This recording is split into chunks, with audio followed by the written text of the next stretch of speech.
भेज दो सबको। माइक चालू है जी है? ओके चालू थोड़ा हाँ चालू माइक माइक लो जल्दी करो जल्दी करो माइक पहले लगा लो।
हाँ जी बच्चों, गुड आफ्टरनून सभी को।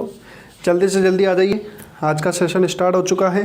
कल आपका बायोलॉजी का पेपर है, मैं देख पा रहा हूँ। फटाफट से फटाफट अपने साथियों को शेयर कीजिए ताकि जल्द से जल्द वो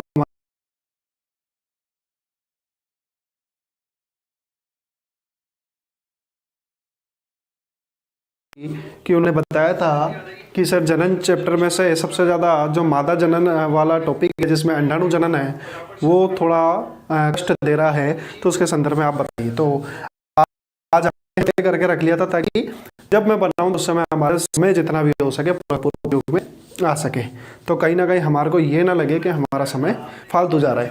तो इसलिए अपन ने पहले देख लिया, और जो इस चैप्टर्स के रिगार्डिंग जो जो इंपॉर्टेंट बातें हैं समरी वो सारी मैं समझा दूंगा। आ जाइए फटाफट, जल्दी से सेशन को लाइक कर दीजिए फटाफट। और आपके जो साथीगण हैं जो कहीं ना कहीं थोड़े से अभी सो रहे हैं, नींद निकाल रहे हैं, दोपहर का टाइम है क्या पता, तो एक बार उनको भी बता दीजिए। तो इसलिए अपन ने पहले देख लिया, और जो इस चैप्टर्स के रिगार्डिंग जो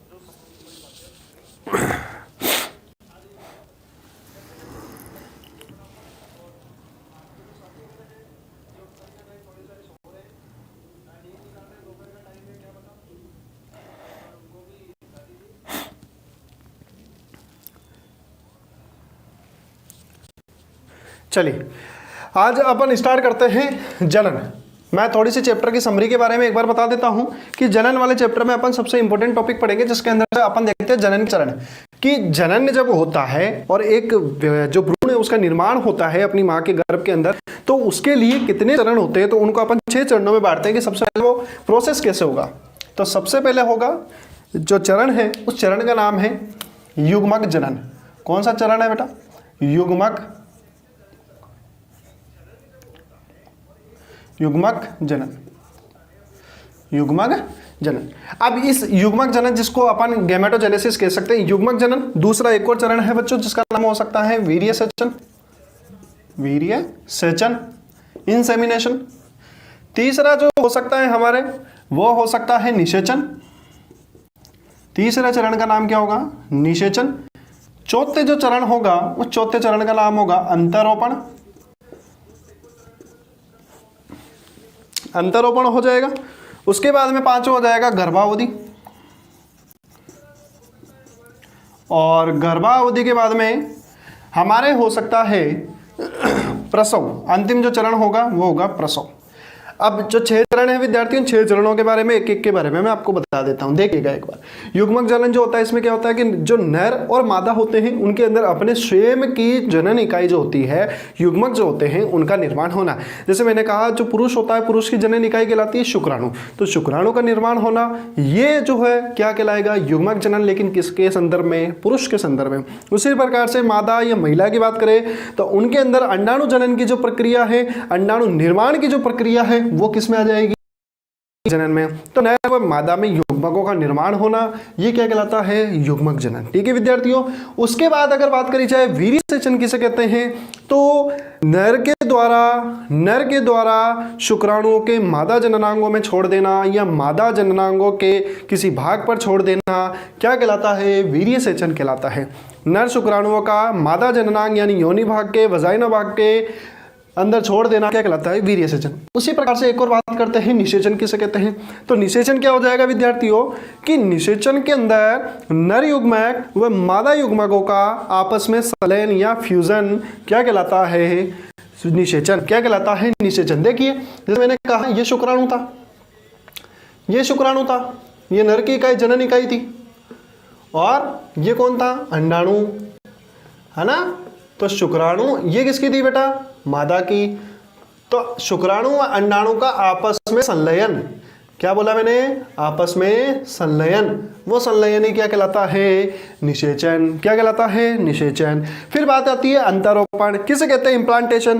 तो जब भी शुक्राणु और अंडाणु के मिलने के बाद बच्चों युग्मनज जो बनता है ना, उस युग्मनज के लिए अपने को क्या करना पड़ता है कि ये युग्मनज जो है मादा की जनन स्तर होते हैं। क्या बोला मैंने कहा मादा के अंदर 3 जनन स्तर होते हैं। उन जनन स्तर के अंदर बात करी जाए तो एक भित्ति होती है, एक लेयर होती है एंडोमेट्रियम। क्या कहते हैं? एंडोमेट्रियम। तो उस एंडोमेट्रियम से युग्मनज का जुड़ जाना, लग जाना क्या कहलाता है बच्चों?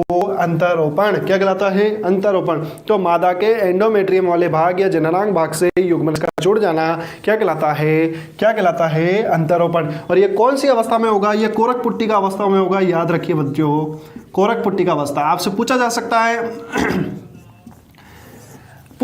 आपसे कि युग्मनज की वह कौन सी अवस्था है जो मादा के गर्भाशय के एंडोमेट्रियम से जुड़ती है। तो याद रखें कोरक पुट्टी का अवस्था, जो कि सबसे अंतिम अवस्था होती है। 64 कोशी की अवस्था, जो कि एक युग्मनज में विभाजन के दौरान सबसे अंतिम अवस्था कहलाती है कोरक पुट्टी का अवस्था, जिसके दौरान वो अपनी मादा के एंडोमेट्रियम से इम्प्लांट होता है या जुड़ता है।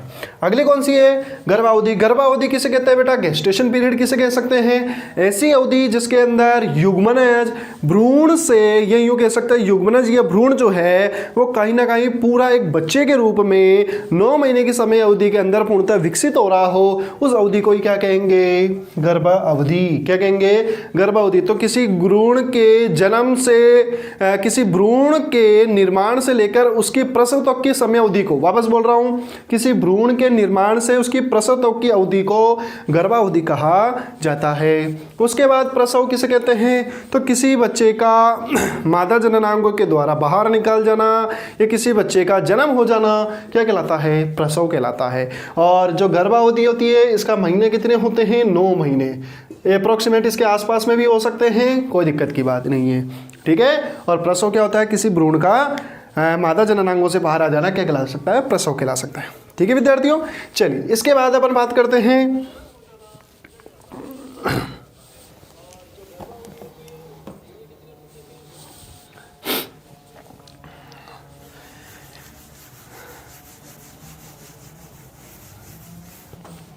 अभी तक भी बच्चों ने इस सेशन को शेयर नहीं करा, फटाफट इस सेशन को शेयर कर दीजिए और अपने साथियों को बुला लीजिए। और जो ऑफलाइन बैचेस वाले हैं सारे बच्चे जितने भी हैं, शिवांश पारिक, अलीशा नाज, अनिल नाथ योगी, जल्दी से साझा कर दीजिए इसको।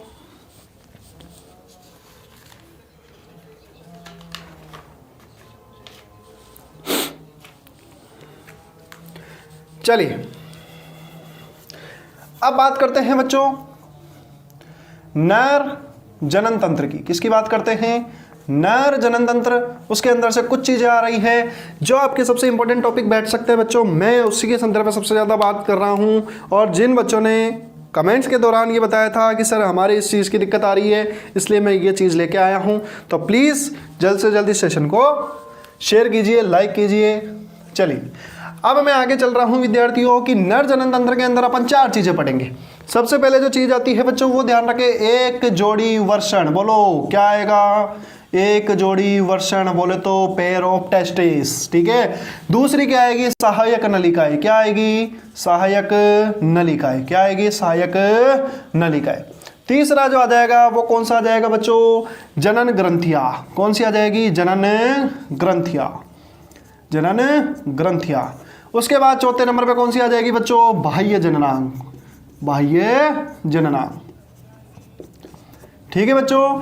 सहायक नलिकाओं के अंदर अगर अपन देखे जाए तो सहायक नलिकाएं कौन कौन सी हो सकती है उनके बारे में बात करेंगे। सबसे पहले अपन एक टॉपिक उठाते हैं जिसका नाम है एक जोड़ी वर्षण। वर्षण किसे कहते हैं? तो एक बार देखिएगा, जो वर्षण होते हैं ये क्या करते हैं? हमारे स्क्रोटम के अंदर पाए जाते हैं। बोले तो वर्षण कोश के अंदर पाए जाते हैं। ये जो है स्क्रोटम कहलाता है बच्चों। स्क्रोटम मीन्स क्या कहलाएगा? वर्षण कोश। क्या कहलाएगा? वर्षण कोश। तो किसी भी पुरुष के अंदर, किसी भी नर के अंदर वर्षण हमेशा एक थैलेनुमा संरचना में पाए जाते हैं जिसे कहते हैं वर्षण कोश। और याद रखें बच्चों कि जो वर्षण कोश है, इस वर्षण कोश में हमारे जो वर्षण है किस ऊतक से जुड़े रहते हैं? गुबरनेक्युलम। कौन से? गुबरनेक्युलम। गुबरनेक्युलम ऊतक से जुड़े रहते हैं बच्चों। याद रखें गुबरनेक्युलम ऊतक से हमारे वर्षण कोश से जुड़े हुए रहते हैं। और मैं आपको बता देता हूं ये 7वें महीने के बाद, किस महीने के बाद? 7वें महीने के बाद हमारे पेट की उदर गुहा, कौन सी गुहा? उदर गुहा से क्या आ जाते हैं? वर्षण के अंदर आ जाते हैं। जब अपन अपनी माँ के शिशु अवस्था में या मैं कह सकता हूँ भ्रूणीय अवस्था में होते हैं तब 7वें महीने के पश्चात ये जो हमारे स्क्रोटम में है टेस्टिस 7वें महीने के पश्चात आ जाते हैं। उससे पहले कहाँ रहते हैं? बोले तो उदर गुहा में। उदर गुहा में एक पतली झिल्लियों से हमारे उदर गुहा में जुड़े हुए रहते हैं, लेकिन 7वें महीने पश्चात कहाँ आ जाते हैं? टेस्टिस हमारे वर्षण कोश में आ जाते हैं। एक चीज और याद रखनी है बच्चों कि हमारे जो टेस्टिस होते हैं, अगर वर्षणों की बात करी जाए तो वर्षण जो होते हैं मनुष्य के शरीर से बाहर निकले होते हैं। क्यों बताइए? मनुष्य के शरीर से टेस्टिस बाहर निकले हुए होते हैं, इसका कारण क्या है बताइए बच्चों? तो आप सभी को पता होना चाहिए कि वर्षण जो है कहीं ना कहीं हमारे वर्षण कोश के अंदर आए हुए रहते हैं। बोले तो उदर गुहा से बाहर, पेट से बाहर निकले रहते हैं। इसका कारण ये है बच्चों क्योंकि मनुष्य के शरीर का जो टेम्परेचर है वो थोड़ा सा ज़्यादा होता है और जो वर्षण कोश का टेम्परेचर है अगर वो शरीर से दूरी बना के रखे तो उस भाग का टेम्परेचर गिर सकता है।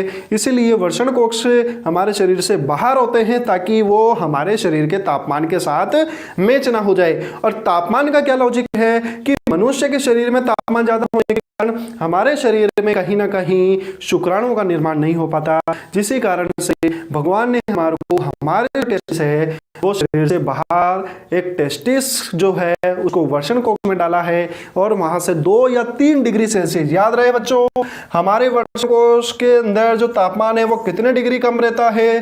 2 से 3 डिग्री सेल्सियस।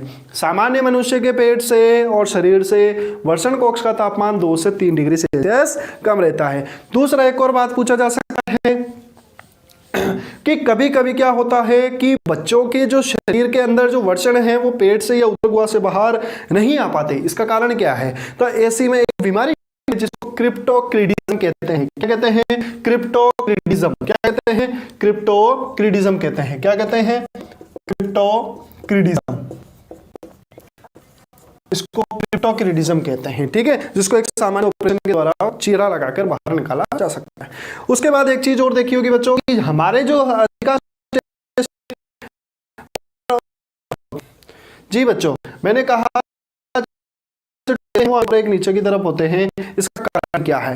एक टेस्टिस हमेशा ऊपर होते हैं, एक नीचे होते हैं। इसका कारण केवल बच्चों ऐसा है कि जब भी जो दो टेस्टिस है वो ऊपर नीचे होने के कारण क्या है कि मनुष्य की जो बनावट है के द्वारा उसको कोई आघात ना पहुंच जाए, इसकी बचाव के लिए एक टेस्टिस हमेशा ऊपर रहेगा और एक नीचे रहेगा। जैसे देखिए, जैसे मैं कहा सोते समय जैसे ही अपन ने दोनों पैरों एक दूसरे के ऊपर रखे, ऊपर की ओर खिसक जाएगा और ये नीचे की ओर आ जाएगा। अन्यथा आप सभी को पता है, अगर ये दोनों ऊपर एक दूसरे के ऊपर आ गए तो ये बहुत भयंकर आघात या चोट में लग सकती है, जिसके कारण हमें बहुत भयंकर दर्द हो सकता है। इसलिए जो टेस्टिस है वो ऊपर नीचे हमारे को भगवान ने दिए। ठीक है बच्चों, चलो अब अपन बात करते हैं कि एक जोड़ी वर्षण हो गई, ये हल्के गुलाबी रंग के होते हैं और हमारे वर्षण कोक्ष में पाए जाते हैं। 7वें महीने के पश्चात हमारे कहाँ पर आ जाते हैं? वर्षण कोक्ष में। उससे पहले ये उदर गुहा में पाए जाते हैं और ये जो होते हैं हमारे वर्षण कोक्ष के अंदर इनका टेम्परेचर कम होता है। और अगर एक और बात करी जाए कि जब ये हमारे उदर गुहा से पेट में नहीं आते, पेट से या उदर गुहा से हमारे वर्षण कोक्ष में नहीं आते, तो इस चीज को क्रिप्टोक्रिडिज्म। आप इस सेशन को लाइक कर दीजिए और शेयर कर दीजिए ताकि अपन और विद्यार्थियों से कनेक्ट हो सके। ठीक है?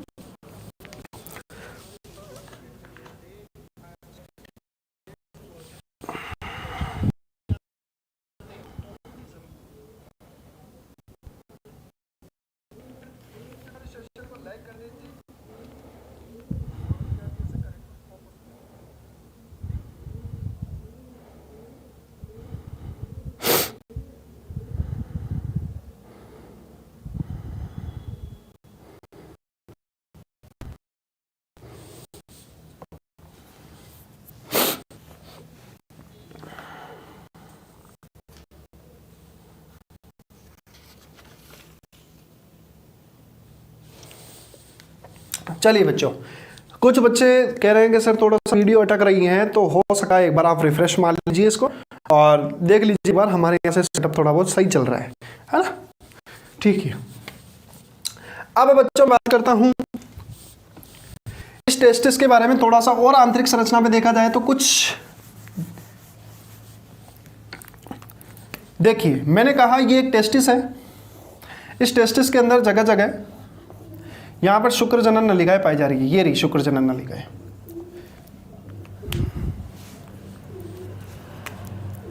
ये कौन है? शुक्र जनन नलिकाएं। अब जब मैंने इस शुक्र जनन नलिका को देखा तो इसकी संरचना कुछ इस प्रकार से दिखती है।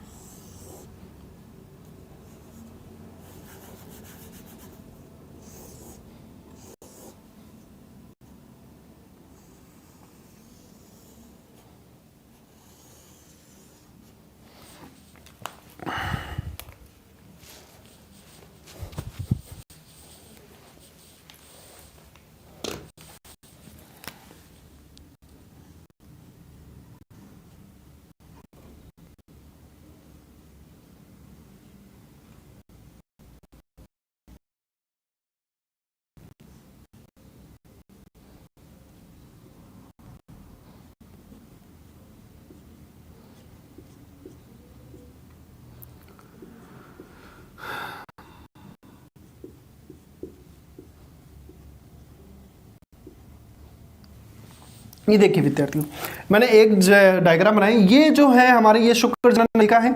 ये किसका डायग्राम है? शुक्र जनन, जो कि कहां पर होती है?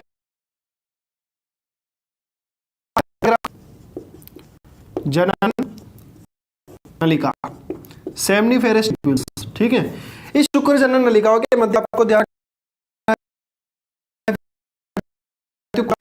सर्टोली कोशिका। कौन सी? सर्टोली कोशिका।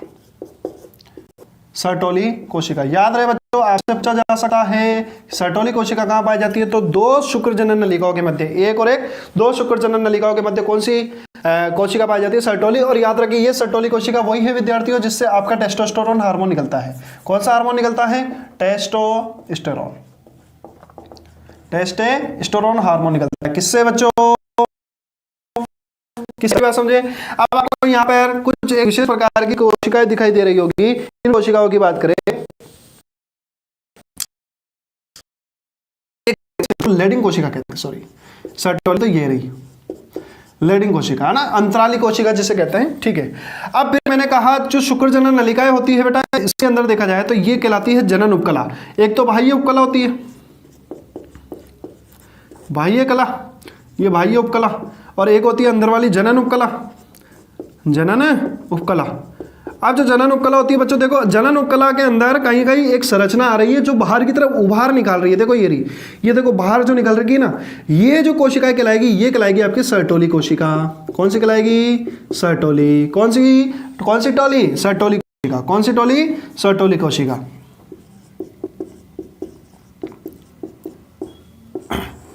अब ये जो सर्टोली कोशिका है, ये सर्टोली कोशिका हमारे कहाँ पाई जाती है, जनन उपकला के अंदर। और ये जो सर्टोली कोशिका है बच्चों, ध्यान रखें दो प्रकार की कोशिकाएं आपके सामने मैं रख रहा हूं जनन उपकला के अंदर। जो एक कोशिका है सर्टोली कोशिका, दूसरी जो सामान्य अवस्था में है वो कौन सी हो जाएगी, हमारे कौन सी हो जाएगी, नर जन्म कोशिका। मैं एक बार इसको साफ कर देता हूं वापस,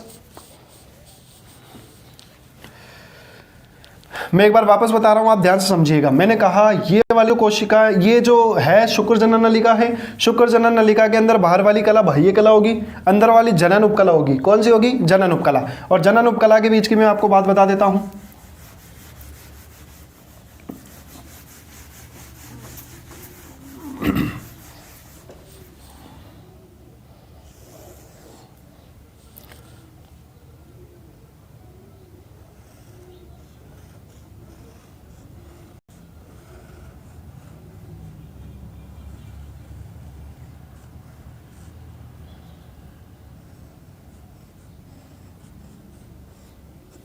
ये देखिए विद्यार्थियों,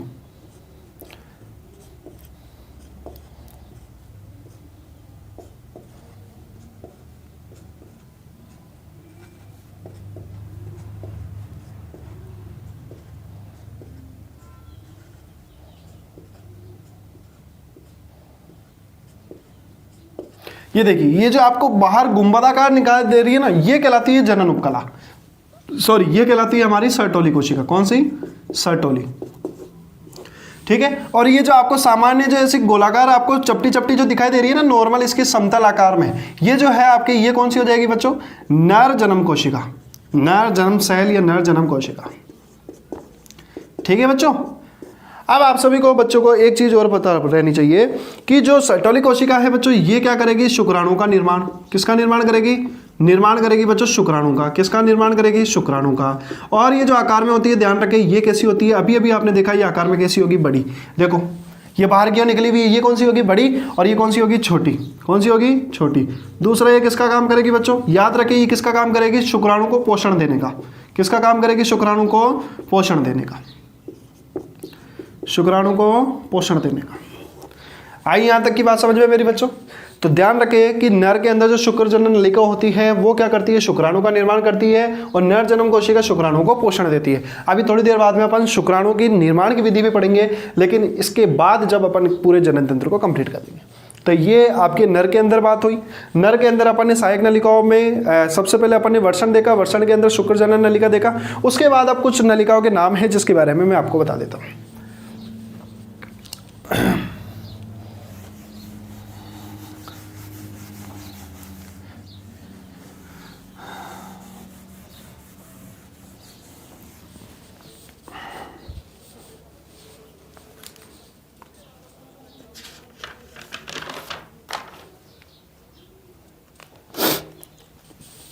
अच्छा, उससे पहले मैं एक आपको वर्क दे रहा हूँ, फटाफट आप कमेंट में बताइए।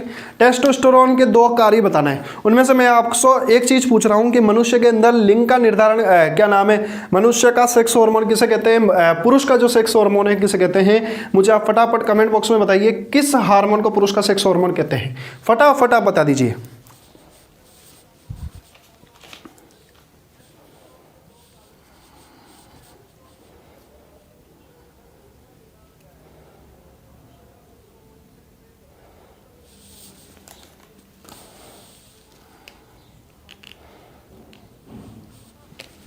चलो अब मैं आपको देखता हूं, अब मैं आपको एक बता रहा हूं सहायक नलिकाएं। क्या बता रहा हूं? सहायक नलिकाएं। सहायक नलिकाओं के अंदर मैं आपको कुछ के नाम बता रहा हूं, जिसके अंदर एक का नाम आ रहा है शुक्रवाहिनी का। क्या नाम आ रहा है बच्चों? शुक्रवाहिनी का। और उससे पहले एक जाल आएगा जिसका नाम है वर्षण जाल। दूसरा क्या नाम आएगा? शुक्रवाहिनी। शुक्रवाहिनी, शुक्रवाहिनी आगे जाके एक जाल में खुलती है, अच्छा एक जगह खुलती है जिसको बोलते हैं अधिवर्षण। क्या बोलते हैं? अधिवर्षण। अधिवर्षण। और फिर आगे जाके एक भाग और आ जाएगा जिसके बारे में अपन देखते हैं, वो कौन सा हो जाएगा बच्चों? वो आपके हो जाएगा शुक्रवाहक। कौन सा हो जाएगा? शुक्रवाहक। मैं सभी बच्चों के कमेंट देख रहा हूं, जल्द से जल्द इस सेशन को लाइव कर दीजिए, शेयर कर दीजिए, लाइक कर दीजिए।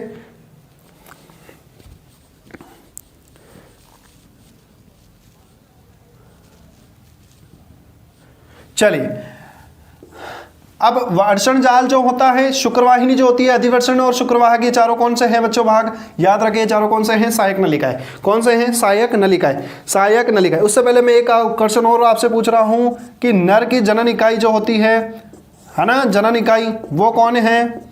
शुक्राणु। कौन है? शुक्राणु। कौन है? शुक्राणु। याद रहे, ठीक है बच्चों। अच्छा, अब मैं आपसे एक चीज पूछ रहा हूं बच्चों आपको कि इनमें से वह कौन सा भाग है जो शुक्राणु को स्टोरेज कर सकता है? तो वो हो जाएगा अधिवर्षण। कौन सा हो जाएगा? अधिवर्षण, जो शुक्राणु के कुछ समय के लिए संचित कर सकता है। अच्छा, फिर उसके बाद में मैं पूछा जाए कि ये सारे के सारे किस काम में आएंगे? ये शुक्राणु को बेटा एक मार्ग प्रदान करेंगे। क्या प्रदान करेंगे? शुक्राणु को मार्ग। शुक्राणु को विद्यार्थियों क्या प्रदान करेंगे? मार्ग या गमन के लिए एक रास्ता देंगे।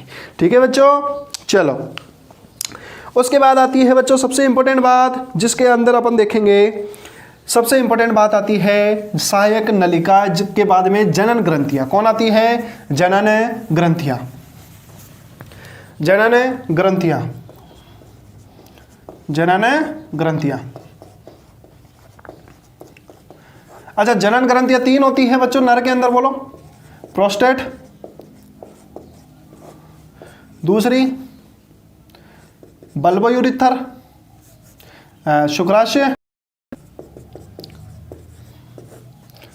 बल्बोयूरिथर। अच्छा, आप लोगों ने बच्चों सुना होगा कि जो बल्बोयूरिथर होती है, शुक्राशय जो होती है, प्रोस्टेट जो होती है, एक आपसे मैं ग्रंथि, वह कौन सी जनन ग्रंथि है जो मादा की जनन ग्रंथि के समान होती है? ये पहला क्वेश्चन आप लोग पढ़ चुके हो, जो ऑफलाइन वाले हैं मुझे एक बार फटाफट कमेंट करके बताना कि वह कौन सी पुरुष की जनन ग्रंथि है जो मादा की जनन ग्रंथि से मैच करती है। सामने तीनों ग्रंथियां रही, ठीक है। और पुरुष की सबसे मुख्य जनन ग्रंथि कौन सी है? ठीक है। और सर्वाधिक कैंसर होने वाली ग्रंथि भी कौन सी है वो आपको बताना है। सबसे ज्यादा हमारे किस प्रकार का कैंसर होता है, किस ग्रंथि के अंदर होता है, वो आपको बताना है। फटाफट बता दीजिए, मैं आपके कमेंट देख रहा हूं।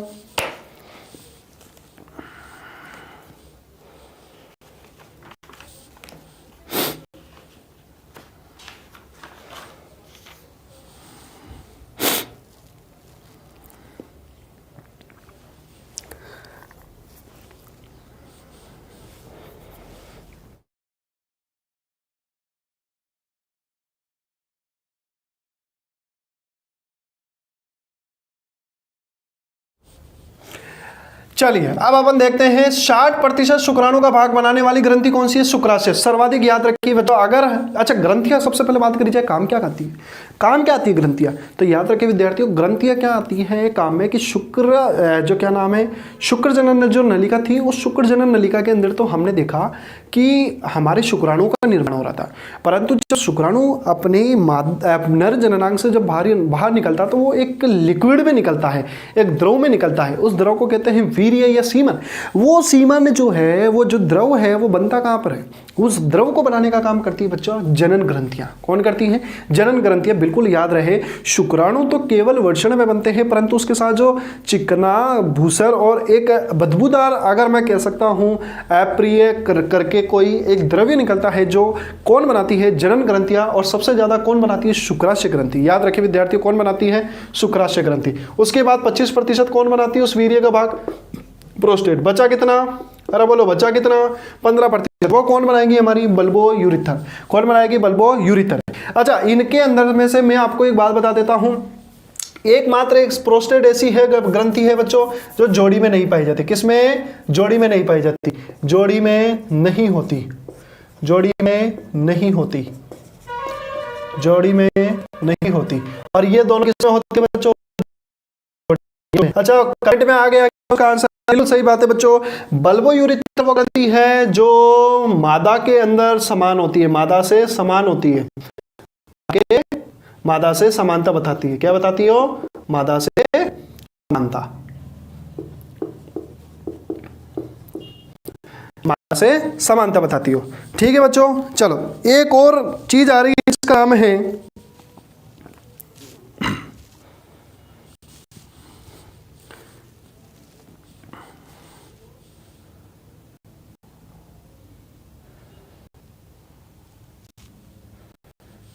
चलो अब एक चीज और, ये सबसे इंपॉर्टेंट आपकी ग्रंथि है शुक्राशय। इस शुक्राशय ग्रंथि के अंदर दो चीज और ध्यान रखनी।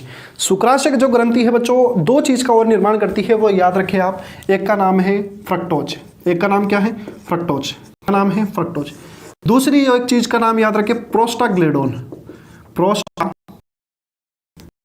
याद रखें बच्चों, ये अभी मैंने कहीं ना कहीं इस चीज को देखा था कि हार्मोन को, एस्ट्रोजन, इनको सबको पता है, लेकिन एक हार्मोन और आता है जनन तंत्र के अंदर, प्रोस्टाग्लैंडोन। ये यहाँ पे बनता है, याद रखें बच्चों, शुक्राशय जो ग्रंथि है एक हार्मोन को स्त्रावित करती है, प्रोस्टाग्लैंडोन। ठीक विद्यार्थियों, प्रोस्टाग्लैंडोन जो हार्मोन है इसका स्त्रावण कौन करती है? शुक्राशय ग्रंथि। अब मैं आपको बता देता हूं, फ्रक्टोज जो है शुक्राणु की गति के, शुक्राणु को ऊर्जा देता है। क्या देता है? शुक्राणु को ऊर्जा। क्या देता है? शुक्राणु को ऊर्जा। और जब मादा जननांग के अंदर पर उनको गति कराने के लिए कौन उत्तरदायी होता है? तब तो फ्रक्टोज। लेकिन वह कौन सा हार्मोन है, वह कौन सा हार्मोन है जो शुक्राणु को मादा जननांग के अंदर गति कराने के लिए सहायक होता है? गति कराने के लिए सहायक होता है, तो बता दीजिए फटाफट, बता दीजिए फटाफट, वो कौन सा होगा? प्रोस्टाग्लैंडोन। कैसे होगा कि ये क्या करता है बेटा? संकुचन। क्या करता है? परमाणु कुंचन गतियां, परमाणु कुंचन गतियां, परमाणु कुंचन गतियां। ये क्या? कुंचन गतियां। एक जो पूछता हूं मैं आपसे, मनुष्य के कौन से भाग है जहां परमाणु कुंचन गतियां पाई जाती है? एक तो मादा का जननांग, जहां पर प्रोस्टाग्लैंडोन हार्मोन उस वीर्य के साथ निकल जाता है, और मादा जननांगों की जो गर्भाशय की भित्ति होती है, जो जननांग होते हैं, वहां पर परमाणु कुंचन गतियां करके शुक्राणु को और ज्यादा गतिमान करता है, वाइब्रेट करके शुक्राणु को और आगे की ओर बढ़ाने के लिए मजबूर करता है। इन गतियों के आधार पर परमाणु कुंचन गतियां, जो कि कौन करवाता है? प्रोस्टाग्लैंडोन हार्मोन। याद रहे विद्यार्थियों। चले आगे, चलो। उसके बाद मैंने आपको बता दिया एक सिंगल अवस्था में कौन सी होती है? प्रोस्टेट। वह कौन सी ग्रंथि है जो कैल्शियम आयन का स्त्राव करती है? वो भी कौन सी हो जाएगी? प्रोस्टेट। और सबसे ज्यादा मनुष्य में कैंसर किसका होता है बेटा? प्रोस्टेट का। किसका होता है? प्रोस्टेट। सबसे कॉमन बात है पुरुषों में प्रोस्टेट का कैंसर होना, ठीक है। और महिलाओं के अंदर ब्रेस्ट कैंसर, जो कि स्तन का कैंसर होता है, वो सबसे कॉमन है, जो कि महिलाओं के अंदर हो सकता है। अच्छा, फ्रक्टोज जो होती है, थोड़ी सी आपको एक चीज और बता देता हूँ।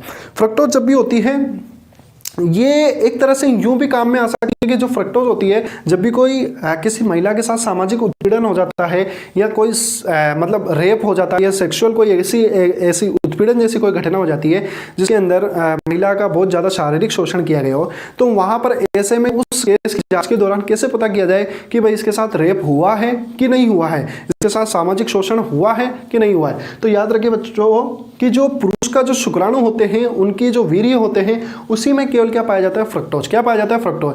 अगर किसी रेप के केस की अगर जांच करनी है और उस रेप के केस के अंदर अगर फ्रक्टोज मिल जाता है, तो इससे पता पड़ जाएगा कि कहीं ना कहीं इसके साथ कोई गलत काम या बलात्कार जैसी गतिविधि। ऐसे अगर शोषण के अंदर अगर ये फ्रक्टोज जैसी शर्करा की उपस्थिति पाई जाती है, तो ये केस की पुष्टि कर देती है, उस बलात्कार के केस की पुष्टि कर देती है कि कहीं ना कहीं ये जो व्यक्ति के द्वारा लगाए गए आरोप है, या जो भी कोई गतिविधि हुई है, वो बिल्कुल सत्य है, या कोई भी क्रूर सत्य है। इस फ्रक्टोज की उपस्थिति ये पुरुष की जनन ग्रंथियों से स्त्रावित होता है शुक्राणु के पोषण के लिए। इसलिए नर और मादा के जब जननांगों के अंदर द्रव्य मिक्स हो जाता है, तो वहां पर रेप की पुष्टि इससे की जा सकती है। याद रहे विद्यार्थियों। चले आगे।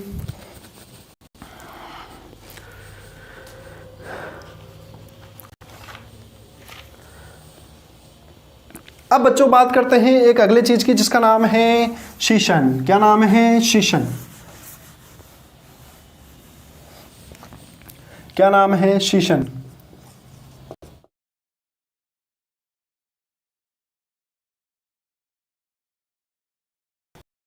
अंग,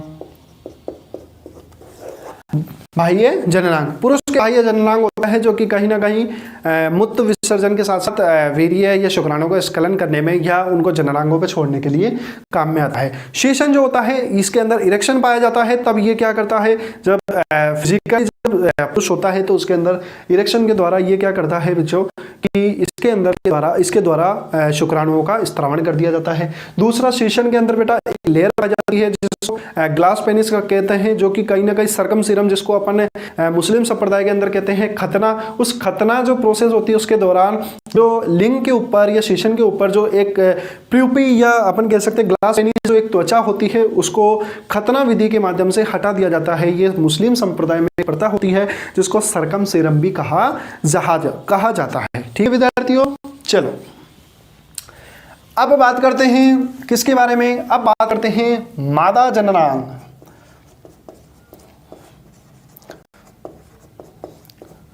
अब मैं मादा जननांग पर जब आऊंगा बच्चों, जब आप इस सेशन को फटाफट लाइक करें, शेयर करें।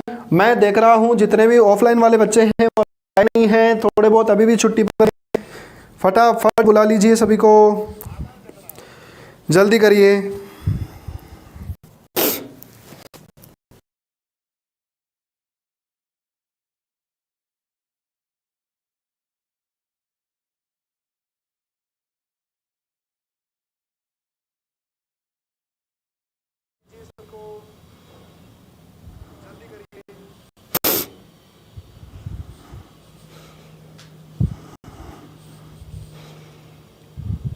जी बेटा बिल्कुल, अलीशा टेस्टोस्टेरोन, ठीक है।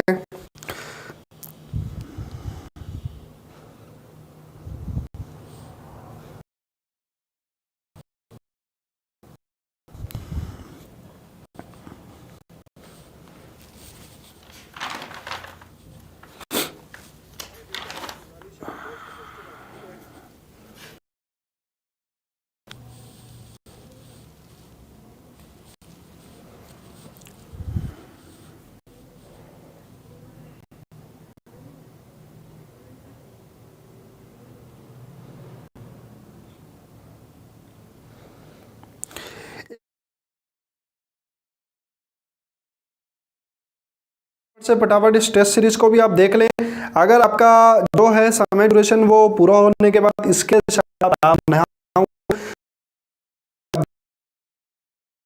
हाय सर, बिल्कुल बच्चे, नोमान आप मुझे दिख गए हो, ठीक है। नोमान क्या वीडियो अभी भी सर रुक गई है, तो थोड़ा सा एक बार रिफ्रेश मार लो, रिफ्रेश मार लो। एक बच्चा कह रहा है, क्या नाम है इसका, गुमान नाथ, ये जो कह रहा है स्टेरॉइड सेल शुक्राणुओं को पोषण देती है ना कि, अच्छा ये मैंने गलत उल्टा कर दिया क्या, अच्छा, ठीक है भैया। एक और ध्यान रखना, जो बच्चे ने बताया है कि अपन ने देखा कि जो सर्टोली कोशिका है बिल्कुल सही है, मैंने उल्टा कर दिया, ये पोषण देने का काम करेगी, ठीक है। और नया जन्म से जो ठीक है, ये सेल ये क्या करेगी, निर्माण का, क्या काम करेगी, निर्माण का, बिल्कुल सही बात है। धन्यवाद अनिल जी, क्या नाम है इनका, नाथ जी। चलिए जल्दी फट,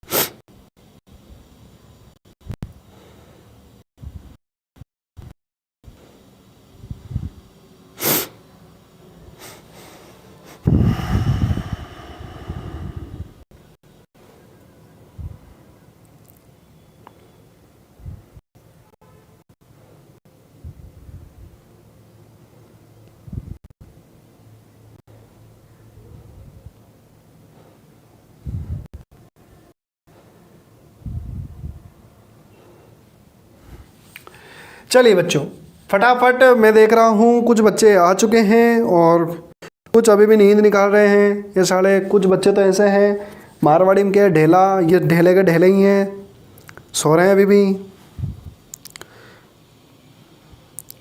अरे सालो, परीक्षा के समय तो थोड़ा सा चिंता कर लो, मनन कर लो। पूरे साल तो अपन मौज मस्ती करते हैं।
चलिए बच्चों, अभी स्टार्ट करते हैं अपन जिसका आपको इंतजार था, जो सबसे ज़्यादा आपके डाउटफुल क्वेश्चन था, उसके बारे में आप बात कर लेते हैं।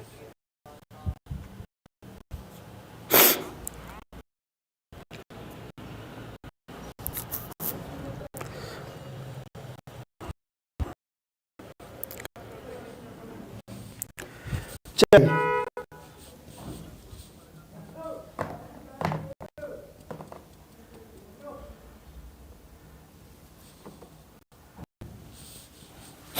अब अपन चलते हैं बच्चों मादा में अंडाणु जनन। सबसे मादा में अंडाणु जनन। अच्छा, मादा जनन तंत्र जो है सभी को आता होगा, उम्मीद करता हूं, और जब मैं ऑफलाइन में देखता हूं सबसे ज्यादा इसी का डायग्राम आप लोग बनाते हो, तो अच्छे से आपको आता होगा। चलिए अब अपन बात करते हैं। देखो देखो, अभी भी कुछ बच्चे आराम ही कर रहे हैं, इसका मतलब इनको अभी पढ़ाई की चिंता बिल्कुल भी नहीं है। भाई देखो, मारवाड़ी में जो अपनी मम्मियाँ होती है और हमारे घर में जो मम्मियाँ थी ना, अभी तक तो बच्चे अगर आप ऐसी अगर परीक्षा के समय भी अगर नींद निकाल रहे हो और आलस कर रहे हो ना, तो ये आपके लिए हानिकारक है। ऐसे में तो फिर हमारी मम्मी को एक करना चाहिए कि धक्को देर 12 काटना चाहिए था ना। तो एक भी बच्चे, हाँ देखो ये आनंद कर रहे हैं अभी भी। थोड़ा मम्मी पापा से निवेदन है कि जब बच्चे बोर्ड एग्जाम के समय में नहीं पढ़ेंगे तो आप प्लीज़ एक अपने बाबा जी का डायलॉग का प्रयोग करें कि इनको धक्का देके क्लास के अंदर डाले और रूम के अंदर डाले, ताकि कम से कम पढ़ाई के ऊपर फोकस कर सकें। ठीक है, आ जाइए। अब अपन पढ़ेंगे मादा जननांग के अंदर। सबसे पहले अपन पढ़ेंगे बेटा अंडाणु जनन। क्या पढ़ेंगे? मादा अंडाणु जनन। इसको समझने से पहले आपको थोड़ा सा ध्यान एक बार केंद्रित करना पड़ेगा बच्चों। एक बार देखिए, सबसे पहले क्या करेंगे, मादा के अंदर जो अंडाशय होता है वो अंडाशय की उपस्थिति आप देख लीजिए। ये मादा जननांग, ये मादा जननांग। इस मादा जननांग की ये वाला जो भाग होता है बेटा, यहां पर हमारा क्या होता है, यहां पर हमारा क्या होता है, अंडाशय। ये कौन है? अंडाशय। अंडाशय की जो डायग्राम है ये हमारे पास सामने आ चुका है। इस अंडाशय के बारे में अब अपन देखेंगे।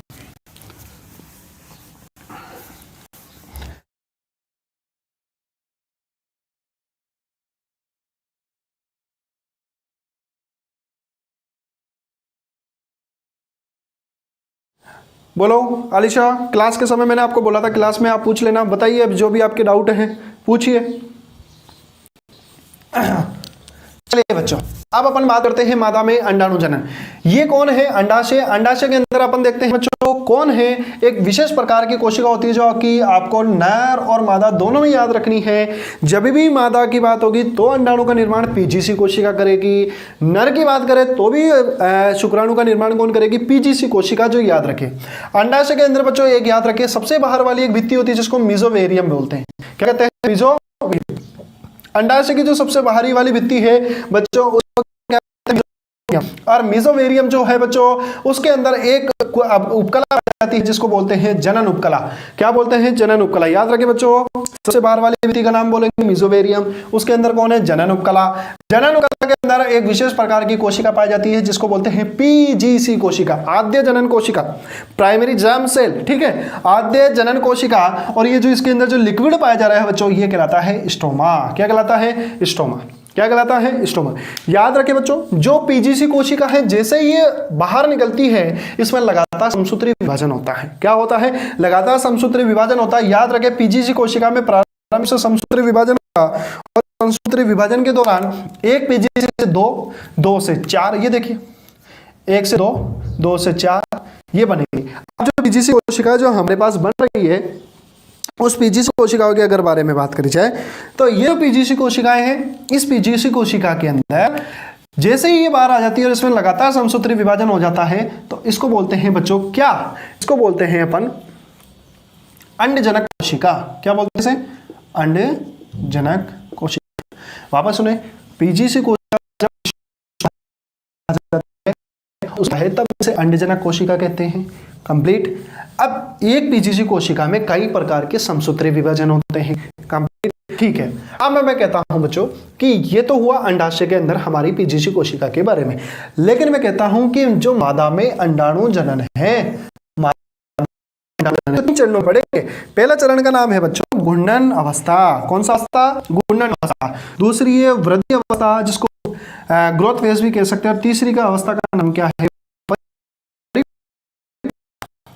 आगे मेरी बात समझे? और आगे के बच्चों, मैं अंडाणु निर्माण से पहले आपसे एक क्वेश्चन पूछना चाहता हूं। मुझे आप सभी लोग बच्चे बताना कि महिलाओं में अंडाणु जनन के लिए, अंडाणु निर्माण के लिए कौन सी उम्र होती है? सबसे पहले जो मासिक धर्म आता है उसकी आयु कितनी होती है? आप ये कमेंट बॉक्स में मुझे बता के रखें। सबसे पहले जो आयु होती है प्यूबर्टी की मादाओं के अंदर वो कौन सी, कितनी वर्ष होती है? और एक दूसरा क्वेश्चन, मादाओं में या महिलाओं में सबसे पहले आने वाला जो मासिक धर्म है वो क्या कहलाता है? बिल्कुल आपको कमेंट बॉक्स के अंदर ऑप्शन डाल के रखना है कि सर सबसे पहला आया हुआ मासिक धर्म क्या कहलाता है। चलो अब मैं आपको बता रहा हूं, ये मैंने अंडाशय के बारे में पढ़ा। अंडाशय के लिए मैंने कहा कि मादा अंडाणु जो होता है उसके अंदर अंडाशय, मादा अंडाणु जनन के अंदर अंडाशय में अंडाणु का जो निर्माण होता है उसके 3 चरण हैं। पहला चरण है गुंडन अवस्था, दूसरा है वृद्धि अवस्था, तीसरा है परिपक्व अवस्था। याद रहे बच्चों, ये दोनों जो अवस्था होती है गुंडन अवस्था और वृद्धि अवस्था, जब शिशु अपनी मां के गर्भ में होता है तभी ये अवस्था हो पाती है विद्यार्थियों। याद रखें, मैंने कहा, मैं वापस बोल रहा हूं, वापस सुने मेरी बात को, कि जब किसी माँ के गर्भ के अंदर बालिका पल रही हो या महिला शिशु पल रहा हो तो उस महिला शिशु के जो भ्रूणीय अवस्था होती है मादा के, उसके अंदर ही ये 2 चरण कंप्लीट हो जाते हैं। बिल्कुल शिशु अवस्था कंप्लीट हो जाएंगे जो कि गुंडन अवस्था और वृद्धि अवस्था है। और जब परिपक्व अवस्था होती है, शिशु के जन्म के बाद बोले तो 12 से लेकर 14 वर्ष की आयु में जब सबसे प्रथम बार मासिक धर्म आता है। बिल्कुल सही बात है बच्चों, सबसे पहली वो आयु है 12 से लेकर 14 वर्ष। इसके बीच में सबसे पहले क्या आता है? मासिक धर्म आता है, जिसके दौरान अपन परिपक्व अवस्था पढ़ेंगे। तो ये जन्म के बाद और ये दोनों जन्म के पहले बोले तो भ्रूणीय अवस्था में होती है। चले, तो सबसे पहले अवस्था होती है जिसका नाम है घूर्णन अवस्था। इस घूर्णन अवस्था में अपन देखेंगे कि जो अंडजनक कोशिका होती है, अंडजनक कोशिका,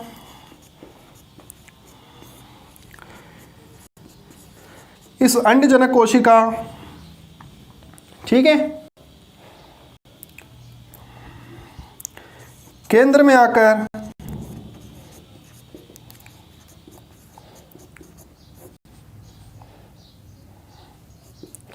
एकत्रित होगी। याद रहे, केंद्र में आकर क्या होगी? एकत्रित होगी। दूसरी और बात बच्चों, एक और चीज याद रखें कि जो घूर्णन अवस्था होती है उसके दौरान कि अंडजनक कोशिका जो होती है वो केंद्र में आ जाती है। एक बार आप देखें कि जैसे ये अंडजनक कोशिका थी उनमें से एक कहाँ आ गई? केंद्रक में। वापस सुने, एक अंडजनक कोशिका कहाँ आ गई? मैंने ये देखो यहाँ बना रहा हूँ, एक अंडजनक कोशिका कहाँ आ गई? केंद्रक में। जितनी भी अन्य अंडजनक कोशिका है वो सारी अंडजनक कोशिका इस केंद्र वाली अंडजनक कोशिका के चारों ओर फैल जाएगी। ये परत के रूप में फैल गई। आ गई मेरी बात समझे? और परत के रूप में जब फैल जाएगी बच्चों, आप इसको आप अंडजनक कोशिका नहीं कह सकते, वो इसको अंडजनक कोशिका नहीं कह सकते। अब आप बोलोगे ये केंद्र वाली को प्राथमिक अंडक, क्या बोलोगे? प्राथमिक अंडक। और जो बाहर परिधि की ओर बाउंड्री बनाकर घूम रही है, जो बाहर परिधि की ओर बाउंड्री बनाकर घूम रही है, ये कहलाएगी आपके पुटिका कोशिका। क्या कहलाएगी? पुटिका कोशिका। अब जो बन गई बेटा ये संरचना जिसमें प्राथमिक अंडक, पुटिका कोशिका, दोनों को क्या बोलेंगे संयुक्त रूप से? प्राथमिक पुटिका कोशिका। क्या बोलेंगे? प्राथमिक पुटिका कोशिका। जो कौन सा चरण हो जाएगा? गुंडन अवस्था। कौन सा चरण हो जाएगा आपका? गुंडन अवस्था। तो इसके अंदर कौन सी चीज होगी बताओ बच्चों? आकार एकत्रित होगी केंद्र में और उसके चारों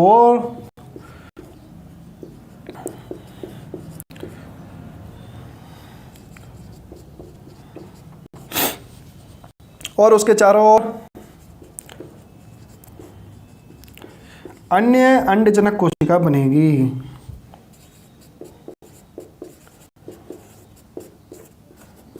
परत बनाएगी या इकट्ठी होगी।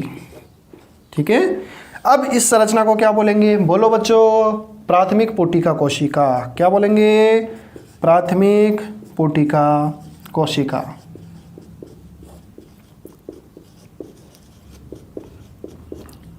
प्राथमिक पुटिका कोशिका किसको बोलेंगे मेरे बच्चों? किसको बोलेंगे? ये जो संरचना बन गई है प्राथमिक पुटिका कोशिका। परंतु याद रहे एक अंडाशय में अभी तक एक ही प्राथमिक पुटिका कोशिका बनी है, लेकिन ऐसा नहीं है। कहा जाता है कि एक मादा के पूरे जीवन भर में टोटल 6000 से 8000 प्राथमिक पुटिका कोशिका बन जाती है। कब? जब वो अपनी किस अवस्था में होती है? माता के भ्रूणी अवस्था में। बिल्कुल सही बात है। भ्रूणी अवस्था में जब एक मादा होती है वो अपनी माता के खुद भ्रूणी अवस्था में होती है, तभी उसके शरीर के अंदर 6000 से 8000 प्राथमिक पुटिका कोशिका बन जाती है। ठीक है विद्यार्थियों, अब चलते हैं अपन। ये कौन सा चरण कंप्लीट हुआ आपका? गुंडन अवस्था। अब गुंडन अवस्था के बाद क्या होगा मेरे बच्चों? ध्यान से सुनिए। अब अपन कौन से चरण में चलेंगे? वृद्धि अवस्था। और वृद्धि अवस्था भी अभी कहाँ हो रही है? जब वो शिशु अपनी माता के गर्भ में है तभी भी वो वहीं होगी। बिल्कुल सुने। अब मैंने कहा वृद्धि अवस्था के दौरान क्या होगा कि मैंने प्राथमिक अंडक को उठाया या पुटिका कोशिका को उठाया, बोले तो दोनों को संयुक्त रूप से क्या बोलते हैं? प्राथमिक पुटिका कोशिका। प्राथमिक पुटिका कोशिका के अंदर जो प्राथमिक अंडक होता है बेटा वो आकार में वृद्धि करता है। वो पोषण लेके अपने आकार को वृद्धि करता है और देखो बड़ा हो गया। और वृद्धि करने के बाद इसके अंदर निम्न परिवर्तन आते हैं। वापस सुने, मैंने कहा गुंडन अवस्था के बाद वृद्धि अवस्था आती है। वृद्धि अवस्था के दौरान एक अंडजनक कोशिका जो होती है, प्राथमिक अंडक जो होता है, उसके अंदर निम्न परिवर्तन आते हैं। पहला परिवर्तन कि प्राथमिक अंडक अपने आकार में वृद्धि कर लेगा।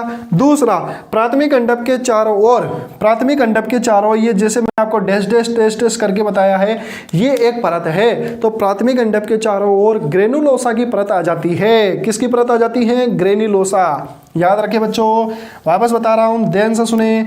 मैंने कहा ये प्राथमिक अंडक था, ये आकार में बड़ा हो गया। ये देखो ये आकार में बड़ा हो गया। बड़ा होने के बाद इसके बाहर एक परत आ जाएगी। इस परत को बोलेंगे ग्रेनुलोसा। क्या बोलेंगे? ग्रेनुलोसा।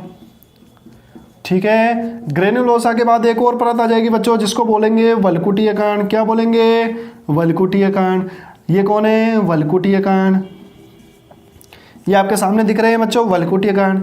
अब जैसे ही वल्कुटीय कण अपने आप में बनेंगे बेटा, उस वल्कुटीय कण के बाद में बेटा सबसे बाहर एक और परत आ जाएगी जिसको बोलेंगे थीका परत। कौन सी परत? थीका। और थीका आप सभी को पता है दो प्रकार की होती है, थीका इंटरना, थीका एक्सटर्ना। यानी ये परत भी आगे जाके दो भागों में विभाजित हो जाएगी। वो दो भाग कौन से होंगे? थीका के। और थीका दो भागों में बटेगी, थीका एक्सटर्ना, थीका इंटरना। यानी जो अंदर की ओर झुकी हुई होगी और जो बाहर की ओर झुकी हुई होगी। चले आगे बच्चों, चलो। तो ये तो हो गई हमारे पास किसकी बेटा? किसके बारे में बात हो गई? किसके बारे में? प्राथमिक पुटिका की वृद्धि के बारे में। इसलिए इस चरण को क्या कहते हैं मेरे बच्चों? इस चरण को कहते हैं वृद्धि अवस्था, जिसमें वृद्धि होती है किसमें? प्राथमिक पुटिका कोशिका। एक चीज और याद रखें बच्चों, इसके अंदर पित्तक का निर्माण भी होगा, लेकिन आगे जाके नष्ट हो जाएगा। पित्तक बनेगा, ठीक है, इसलिए, लेकिन वो आगे जाके नष्ट हो जाएगा। इसलिए कहते हैं मनुष्य के अंडे होते हैं अपीतकी। पीतक नहीं, योलक नहीं बनेगा। येलो वाला पार्ट आपने अंडे में खाया ना, वो वैसे वाला। तो पीतक हमारे बनता नहीं है, अभी तो बनेगा लेकिन आगे जाके नष्ट हो जाएगा। ठीक है, चलो अब इसके अंदर क्या होगा बच्चों? अच्छा, अब इसके अंदर क्या होगा? ये जैसे सारी चीजें बनेगी, अच्छा मैं आपसे एक चीज पूछता हूं, ये वल्कुटीय कण कौन बनाता है? Very important, very important. मादा के अंडाणु के समय प्राथमिक पुट्टिका कोशिका के अंदर वल्कुटीय कण कहां से आते हैं? बताइए, मैं सारे बच्चों के कमेंट देख रहा हूं, वल्कुटीय कण कहां से आएंगे?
हाँ फटाफट बताइए बच्चों, वल्कुटीय कण कहां से आएंगे? वल्कुटीय कणों का निर्माण कौन करेगा? और एक आज सर ने अभी एक अनाउंसमेंट करी है, सर ने कहा है कल आपके बच्चों बायोलॉजी का जैसे ही पेपर हो जाएगा उसके बाद आपके आंसर की जारी की जाएगी। बिल्कुल सही बात है बच्चों, कंपटीशन में तो कंपटीशन दूसरा आजकल, और बोर्ड ऑफिस के क्या नाम है, बोर्ड क्लासेस जो हैं उनके संदर्भ में भी कल परिधि लाइव ऐप जो है उसके ऊपर आपको आंसर शीट मिल जाएगी। और अगर समय मिल जाता है तो हम आपके साथ इस आंसर की को साझा भी करेंगे और इसको जितना हो सके एनालिसिस करेंगे और इसके आंसर पता करेंगे। तो कल परिधि ऐप लर्निंग पर जो है आपको आंसर की मिल जाएगी, तो आप भी परिधि लर्निंग ऐप पर कल आए और आंसर की जांच करें कि आपने कितने उत्तर दिए हैं। तो कल अपन परिधि ऐप पर आंसर की भी देखेंगे बायोलॉजी की। जब तक आप बताइए फटाफट, वल्कुटीय कण कहाँ से आए बच्चों? हाँ फटाफट बताइए। Alisha Naaz, funny video point, Ravi Jangid, Guman Nath, Nauman, Kuldeep, फटाफट बताइए वल्कुटीय कणों का निर्माण कौन करेगा?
चलिए बच्चों, अब अपन चलते हैं आगे की ओर, जो कि अपना द्वितीय चरण कंप्लीट हो चुका है। इस द्वितीय चरण के अंदर मैं वापस बता देता हूं, वृद्धि अवस्था जो होगी, वृद्धि अवस्था का देखने को मिलेगा कि जो हमारी प्राथमिक अंडक कोशिका वो आकार में वृद्धि करती है पोषण लेके।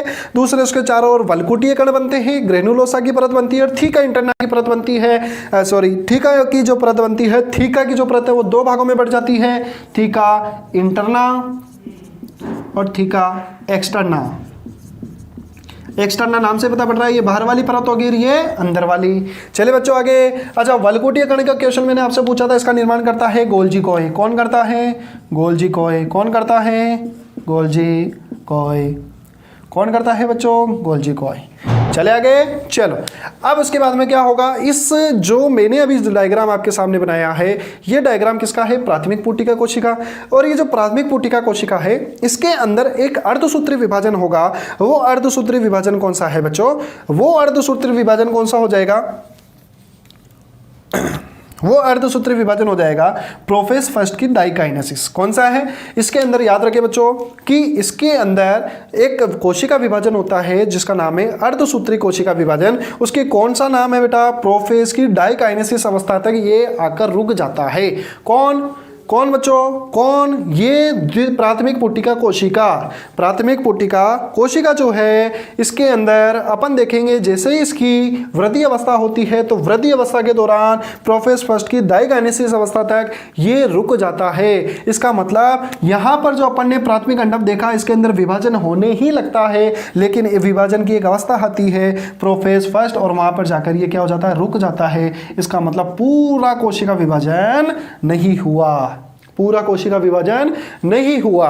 अब चले बच्चों आगे। यानी यहां तक की कौन सी अवस्था हो गई? वृद्धि अवस्था। अब ध्यान से सुनिए, जैसे ही वृद्धि अवस्था कंप्लीट हो जाती है, अब शिशु का क्या होगा? जन्म। उस बालिका का क्या होगा? जन्म। और जन्म होते ही बच्चों 12 से लेकर 14 वर्ष तक की जितनी भी आयु है, उस आयु तक जब तक उसके अंदर प्यूबर्टी या यौवन अवस्था प्रारंभ नहीं हो जाती, तब तक उस बालिका के अंदर कोई भी जनन से संबंधित क्रियाविधि नहीं होगी। अब उस बालिका के अंदर सबसे पहले आएगा बेटा रजोधर्म। क्या नाम है सबसे पहले आने वाला? मासिक धर्म। मासिक धर्म जो होगा बेटा, वो मासिक धर्म कौन सा होगा?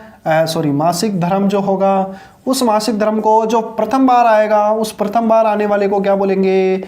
बोलो। रजो दर्शन के रजो निवृत्ति। बोलो बच्चों। रजो दर्शन। प्रथम बार आने वाले को बोलेंगे रजो दर्शन, और अंतिम बार आने वाले को बोलेंगे रजो निवृत्ति। मोनोफॉज ऐसा कुछ सुना होगा ना आपने। अंतिम बार जो आता है उसे कहते हैं रजो निवृत्ति। निवट गया, निपट गया, निवृत्ति, है ना। अच्छा, इसकी आयु कितनी होगी बेटा? 45 से लेकर 50 वर्ष तक। महिलाओं में 45 से लेकर 50 वर्ष तक की उम्र में ही अंतिम बार क्या आएगा? रजो निवृत्ति आएगी, और उसके बाद में उनके अंदर मासिक धर्म आना बंद हो जाएगा, जिसे रजो निवृत्ति कहते हैं। अब इस महिला का क्या होगा बच्चों? जन्म। उस मादा का क्या होगा? जन्म। अब मादा का जैसे ही जन्म होगा, जन्म के बाद वो कितने वर्ष की होगी? 12 से लेकर 14। और जैसे ही 14 वर्ष की होगी बेटा, इसके अंदर तृतीय चरण चालू हो जाएगा, जिसका नाम क्या है? परिपक्व अवस्था। परिपक्व अवस्था। तीसरा चरण चालू होगा बच्चों, जिसका नाम क्या है? परिपक्व अवस्था। बिल्कुल सारे बच्चे नोट करें, कौन सी अवस्था चालू हो जाएगी? तृतीय चरण चालू हो जाएगा, जिसका नाम क्या है? परिपक्व अवस्था, जो कि कब होगा? जन्म के बाद। कब होगा? जन्म के बाद। अब जन्म के बाद में जैसे ही परिपक्व अवस्था चालू होगी, तो अब सुनिए, अब सुनिएगा, अब उस फीमेल के अंदर एक हार्मोन निकलेगा पीयूष ग्रंथि से। याद कीजिए, एफएसएच, फॉलिकुलर स्टिमुलेटिंग हार्मोन। ये एफएसएच हार्मोन क्या करेगा? ये एफएसएच हार्मोन क्या करेगा? जैसे ही मासिक धर्म लाना है, उस मासिक धर्म लाने के लिए उसको पता पड़ गया, पीयूष ग्रंथि को पता पड़ गया हाइपोथैलेमस के द्वारा कि ये बालिका 14 वर्ष की हो चुकी है, इसके मासिक धर्म लाना है। अब मासिक धर्म लाने के लिए विद्यार्थी वो पूर्णतः रेडी तो होनी चाहिए। तो अंडाणु को रेडी करने के लिए, उस अंडाणु को मासिक धर्म के लिए बाहर लाने के लिए क्या किया जाएगा? तैयार किया जाएगा, जो किस अवस्था के दौरान जाना जाएगा? परिपक्व अवस्था। किस अवस्था के दौरान?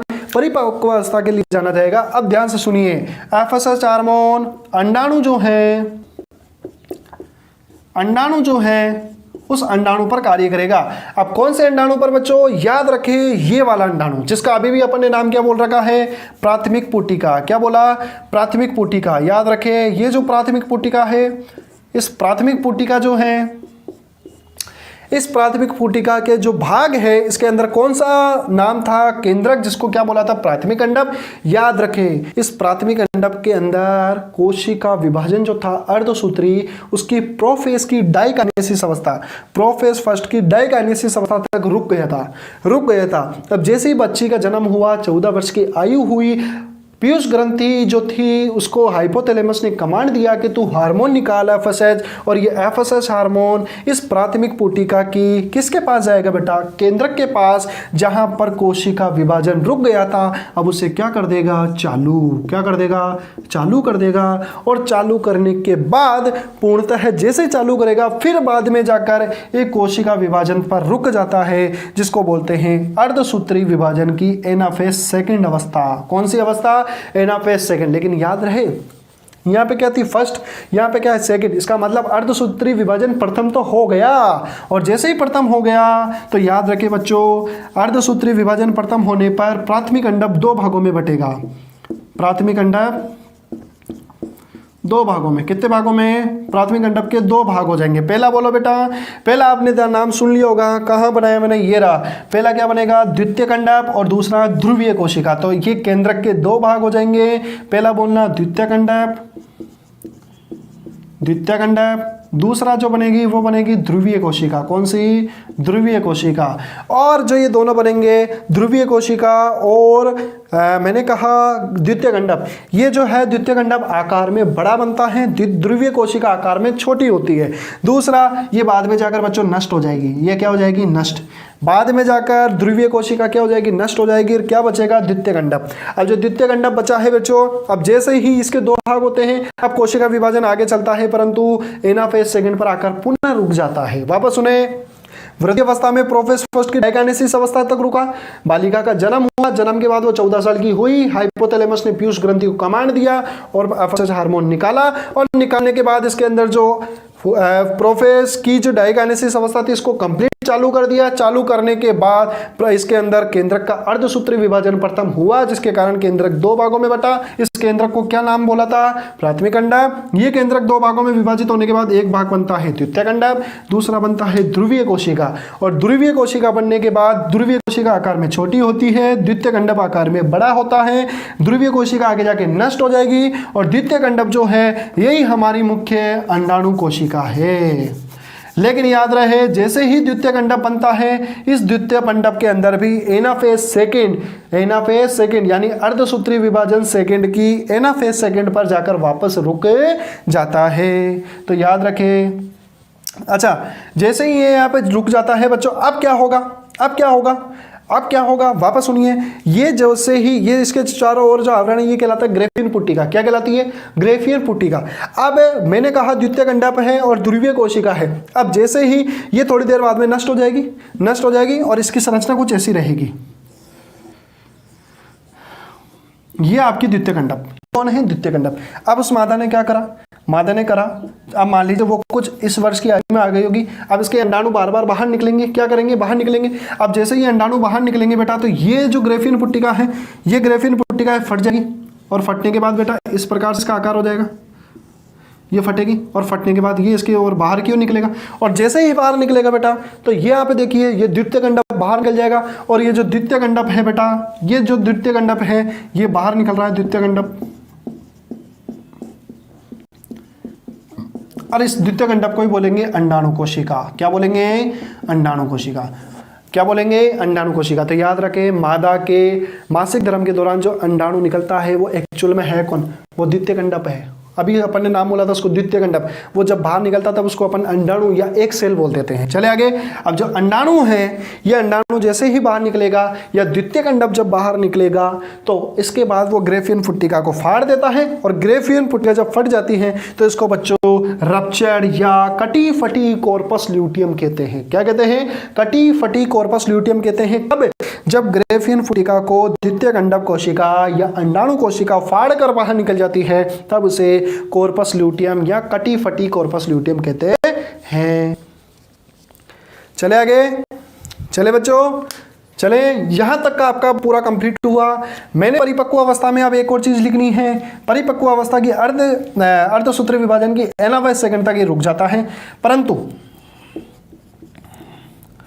परंतु अब एक चीज और क्या समझाना चाह रहा हूं, देखिए ये अंडाणु जैसे बाहर निकला, अब मान लीजिए उस मादा को फिजिकल रिलेशनशिप में जाना है, उसको बेबी कंज्यूम करना है, तो अब कंज्यूम करना है तो याद रखिए बच्चों, अभी भी इसके अंदर कोशिका का अर्धसूत्रीय विभाजन पूरा नहीं हुआ। वो कहां तक होकर कंप्लीट है, एनाफेज सेकेंड, अभी भी पूरा नहीं हुआ। एनाफेज का सेकेंड का अर्धसूत्रीय विभाजन पूर्णतः नहीं हुआ। तो जैसे ही अंडाणु मासिक धर्म के रूप में बाहर जाएगा, मासिक धर्म के रूप में बाहर जाएगा, और इसको क्या करना है कि रिलेशनशिप के दौरान एक बेबी कंज्यूम करना है, तो ये जैसे ही अंडाणु उस शुक्राणु के साथ मिलेगा, अंडाणु किसके साथ मिलेगा, शुक्राणु के साथ मिलेगा, तो जैसे ही इस अंडाणु के साथ ये शुक्राणु जैसे ही आपस में मिलेगा बेटा, ये मिलेगा, ये मिलेगा, तो मिलने के बाद इनके केंद्रकों का आपस में क्या होगा, संलयन, क्या होगा, संलयन। और जैसे ही इस केंद्र के पास, मादा के केंद्र के पास नर का केंद्रक आएगा, तो आपकी एनाफेज सेकेंड भी कंप्लीट हो जाएगी। तो याद रखें, अर्धसूत्रीय विभाजन मादा के अंदर पूर्णतः निषेचन के समय कंप्लीट होता है, पहले कंप्लीट नहीं होता, ध्यान रखें। परंतु निषेचन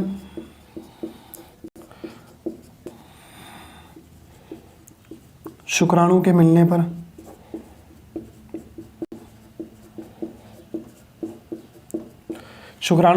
पर पूर्णतः होगा। चले बच्चों, ये आपका कौन सा कंप्लीट हुआ टॉपिक बेटा, मादा अंडाणु जनन, जो कि सबसे ज्यादा इंपॉर्टेंट है आपके एग्जाम व्यूज के अकॉर्डिंग। एक बार आप देख लीजिए फटाफट।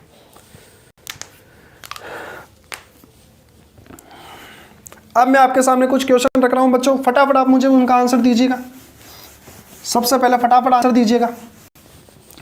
आज जैसे ही अंडाणु कोशिका बाहर आएगी, मान लीजिए इसने सहवास नहीं करा, अभी तक अंडाणु मासिक धर्म के रूप में बाहर निकल रहा है, तो इस अंडाणु कोशिका के अंदर क्या क्या परिवर्तन होंगे वो बताइए। यह अंडाणु कोशिका जिसको अपन द्वितीय कंडक बोलेंगे, ठीक है, इसके चारों ओर कुछ परत बनेंगी, ठीक है, ये परत आ गई, ठीक है। ये जो बाहर वाली परत है इसको बोलेंगे जोना पेल्यूसिडा, जोना पेल्यूसिडा।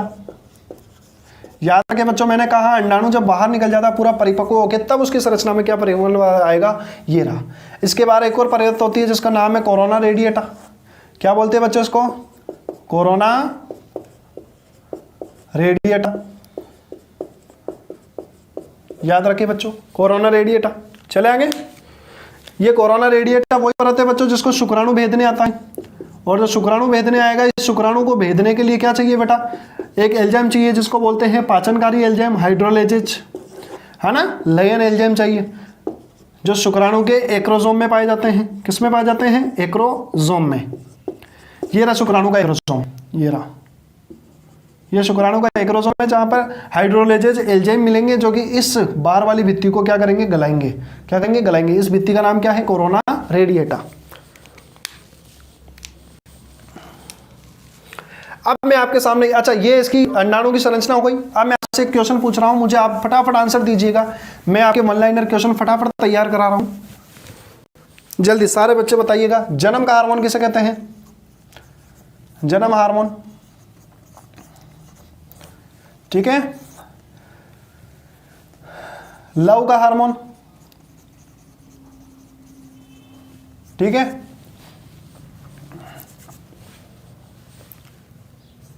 दुग्ध निर्माण हार्मोन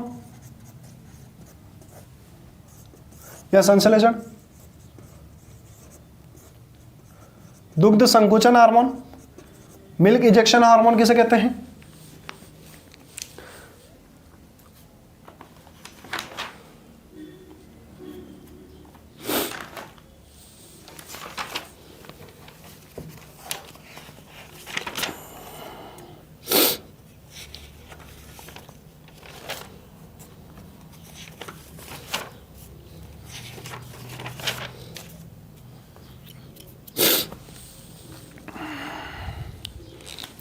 एक और आ रहा आपके गर्भावस्था का, ये 5 हार्मोन फटाफट बताइए, जिनमें से 4 मैं बता दूंगा, एक आपको बताना है। जी बिल्कुल, आ जाइए, फटाफट आ जाइए। एक ग्रंथि होती है जिसका नाम है पीयूष ग्रंथि। कौन सी ग्रंथि, पीयूष ग्रंथि। पीयूष ग्रंथि से 2 हार्मोन निकलते हैं बच्चों, एक याद रखें FSH और एक LH। एफएसएच का पूरा नाम है फॉलिकुलर स्टिमुलेटिंग हार्मोन, एलएच का पूरा नाम है ल्यूटिनाइजिंग हार्मोन। क्या नाम है? Luteinizing hormone. ये बच्चों जो होते हैं ये क्या करते हैं? अपनी ग्रेफियन पुट्टिका को प्रेरित करते हैं। और ग्रेफियन पुट्टिका जो कटी फटी नहीं थी, याद रखो, ये रही ग्रेफियन पुट्टिका, जिससे पहले द्वितीय कंडक बाहर नहीं निकला था, उससे पहले उसको क्या कहते हैं? ग्रेफियन पुट्टिका। जैसे बाहर निकल जाता है उसे क्या कहते हैं? कॉर्पस ल्यूटियम या कटी फटी कॉर्पस ल्यूटियम, है ना। और इसके अंदर कौन आ जाएगा बेटा? Corpus luteum. वापस सुने, मैंने कहा जब मादा के अंदर पीयूष ग्रंथि एफएसएच जो होती है उसके द्वारा एफएसएच हार्मोन निकाला जाता है। यह एफएसएच हार्मोन ग्रेफियन पुट्टिका से एक हार्मोन का स्रावण कराता है जिसको बोलते हैं एस्ट्रोजन। क्या कहते हैं? एस्ट्रोजन। क्या कहते हैं? एस्ट्रोजन। और जो कॉर्पस ल्यूटियम है इससे निकलवाता है प्रोजेस्टेरॉन। कौन सा निकलाता है? प्रोजेस्टेरॉन। तो आपके लिए मैंने 2 क्वेश्चन रेडी करवा दिए बच्चों, याद रखे। प्रोजेस्टेरॉन हार्मोन का स्रावण कहां से होता है? कॉर्पस ल्यूटियम से। लेकिन एस्ट्रोजन हार्मोन का स्रावण कहां से होता है? ग्रेफियन पुट्टिका से। अभी मैंने थोड़ी देर पहले आपको टेस्टोस्टेरोन हार्मोन भी बताया था लेडिंग सेल से, ठीक है, या सर्टोली कोशिका से। बताइए फटाफट। तो कॉर्पस ल्यूटियम से प्रोजेस्टेरॉन और ग्रेफियन पुट्टिका से एस्ट्रोजन हार्मोन स्रावित होता है। अब आपको याद रखना है बच्चों, जो जन्म का हार्मोन है उसे किसे कहते हैं? ऑक्सीटोसिन। किसे कहते हैं? ऑक्सीटोसिन को। किसे कहते हैं? ऑक्सीटोसिन। ऑक्सीटोसिन। तो एक तो ये हो गया।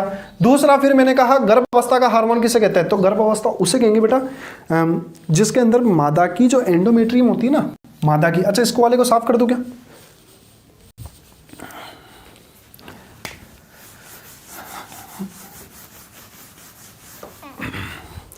ये देखिए बच्चों, ये मादा जननांग की ये वाले जो भाग है ना, ये वाले, इसको बोलते हैं एंडोमेट्रियम। क्या बोलते हैं? एंडोमेट्रियम।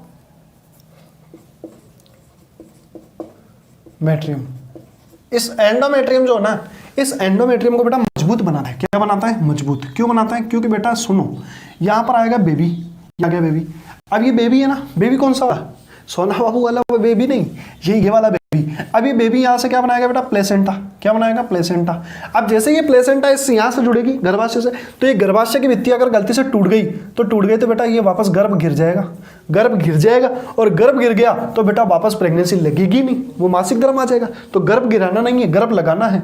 तो ये यहाँ पे भित्तियां बनेगी नहीं। इस भित्ति को परमानेंट मजबूत करने का काम कौन करता है? प्रोजेस्टेरॉन। कौन करता है? प्रोजेस्टेरॉन। इसीलिए इसे गर्भावस्था का हार्मोन कहते हैं। किसे कहते हैं?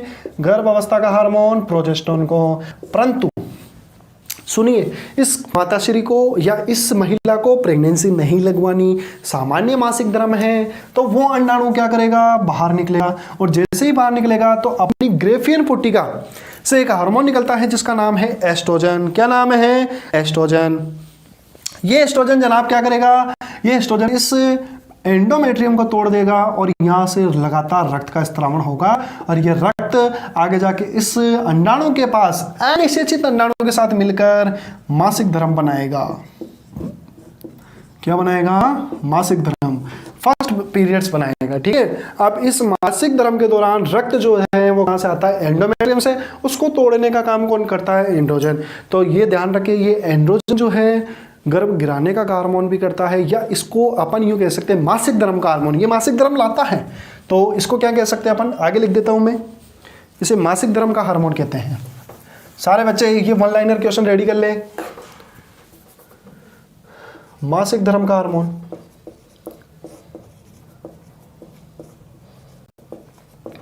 किसे कहते हैं? एंड्रोजन। ठीक है। अब मैं आपके सामने एक क्वेश्चन और रख रहा हूं, फटाफट मुझे बताइए, प्रेगनेंसी जांच का हार्मोन, प्रेगनेंसी जांच का हार्मोन। ठीक है। लेबर पेन को कम करने वाला हार्मोन, फटाफट बताइए।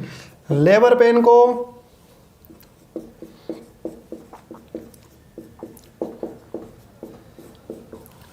ठीक है। अब मैं आपके पास बताता हूं, दुग्ध निर्माण का हार्मोन किसे कहते हैं? प्रोलैक्टिन को। प्रोलैक्टिन को किसे कहते हैं? प्रोलैक्टिन को। ठीक ठीक है बच्चों। उसके बाद दुग्ध संश्लेषण ऑक्सीटोसिन, किसे कहते हैं? ऑक्सीटोसिन। याद रखें बच्चों, जब बच्चा शिशु अपनी माता से दुग्ध पान करता है तो उन स्तरों में संकुचन करने का, उनको प्रेशराइज करने का काम कौन करता है? ऑक्सीटोसिन, ताकि बच्चा दुग्ध जल्दी से पीछे। जन्म का हार्मोन किसे कहते हैं? क्यों कहते हैं इसको सुनिए, कि जब शिशु का जन्म होता है तो शिशु के जन्म के समय प्यूबिक सिम्बायोसिस, याद रखें कि महिला के जो कूल्हे वाले भाग हैं, जो श्रोणी वाले भाग हैं, उनको चौड़ा कर देता है ताकि बच्चा आसानी से क्या कर सके, बच्चा चौड़ा होने के बाद उनमें से बच्चा आसानी से बाहर निकल सके, अर्थात बच्चे का बर्थ आसानी से हो सके। तो श्रोणी के जो भागों को चौड़ा करना, जिसको इंग्लिश में प्यूबिक सिम्बायोसिस कहते हैं, उन प्यूबिक सिम्बायोसिस के लिए कौन सा हार्मोन उत्तरदायी होता है? ऑक्सीटोसिन। याद रखें ये हाइपोथैलेमस में बनता है, लेकिन स्त्रावित ये पश्च पीयूष ग्रंथि से होता है। बिल्कुल सही बात है, ऑक्सीटोसिन हाइपोथैलेमस में बनता है, लेकिन स्त्रावित पश्च पीयूष ग्रंथि से होता है बच्चों।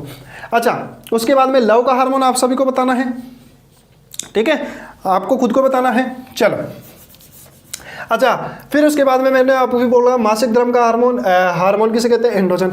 प्रेगनेंसी जांच का हार्मोन कहते हैं HCGH, ह्यूमन कोरियोनिक गोनेडोट्रोपिक। जब प्रेगनेंसी लग जाती है, जब भ्रूण लग जाता है माँ के गर्भ में, जिसे अंतरोपण कहते हैं, उस अंतरोपण के दौरान माता के 1 महीने के बाद उस क्या नाम है, यूरिन जो है, क्या नाम है, टॉयलेट है, उस टॉयलेट के अंदर HCGH हार्मोन निकलने लग जाता है, जिसको यूरिन किट के माध्यम से अपन पता कर सकते हैं कि वो पॉजिटिव है कि नेगेटिव, जिससे प्रेगनेंसी का पता लगाया जा सकता है। याद रहे, प्रेगनेंसी का न्यूनतम समय अवधि 21 दिन होती है, पता लगाने के लिए 21 दिनों में पता पड़ेगा, ठीक है। अच्छा, प्रेगनेंसी के लिए एक जांच और होती है, मुझे बता दो। प्रेगनेंसी के लिए 3 मैंने ऑफलाइन कोचिंग के समय बताई थी। प्रेगनेंसी जांच के लिए 3 चीजें बताइए कौन सी, जिसमें यूरिन किट मैंने आपको बता दिया, जिस बच्चे को पता, 2 और बताइए कैसे पता किया जा सकता है प्रेगनेंसी की जांच, ठीक है। चलो, लेबर पेन को कम करने वाला हार्मोन किसे कहते हैं? फटाफट बता दीजिए। बिल्कुल सही बात है बच्चों, रिलैक्सिन। किसे कहते हैं? रिलैक्सिन। रिलैक्सिन ये कहां से निकलता है बेटा? ये निकलता है हमारी प्लेसेंटा से, बच्चे की प्लेसेंटा से। क्यों? कि जब बच्चे का जन्म अगर होता है तो प्यूबिक सिम्बायोसिस के समय श्रोणी वाले जो भाग चौड़े होते हैं, तो उसके अंदर इतना भयंकर दर्द होता है, इतना भयंकर दर्द होता है कि महिला को वो दर्द सहन नहीं होता है, जिसके कारण नेचुरली उसकी गर्भावस्था के दौरान ही उसकी प्लेसेंटा से एक हार्मोन निकलता है जिसका नाम है रिलैक्सिन। ये रिलैक्सिन क्या करता है? लेबर पेन को कम करता है। लेबर पेन किसे कहते हैं बच्चों? कि शिशु के जन्म के समय माता को होने वाला दर्द लेबर पेन कहलाता है, ठीक है। उसको कम कौन करता है? रिलैक्सिन, जो कि कहां से निकलता है? प्लेसेंटा से। कहां से निकलता है? प्लेसेंटा से। ये आपके सामने कुछ हार्मोन के बारे में मैंने बता दिए। प्लीज अब आप इन सभी को नोट कर लें, मैंने आपको वन लाइनर क्वेश्चन रेडी करवा दिए।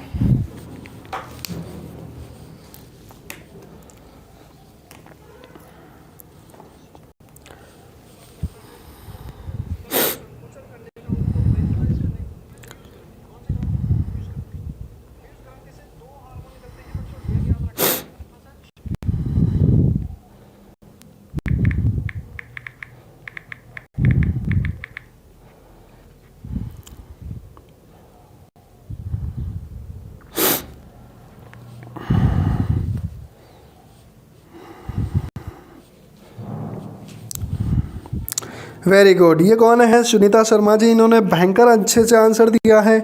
मैं इतनी देर आपके कमेंट नहीं देखा। प्लीज़ अब जितने भी बच्चे हैं फटाफट हार्मोन बताइए। एक मैंने आपके लिए रिजर्व कर रखा है, लव का हार्मोन किसे कहते हैं? फटाफट बता दीजिए। अलीशा नाज ने बताया है oxytocin, very good. HCGH, labour pain, endorphin. थोड़ा सा एक बार और बताइए। चलिए ये बताइए फटाफट। सुनीता शर्मा जी, FDH नहीं होगा, FDH नहीं होगा। फटाफट आप बताइए।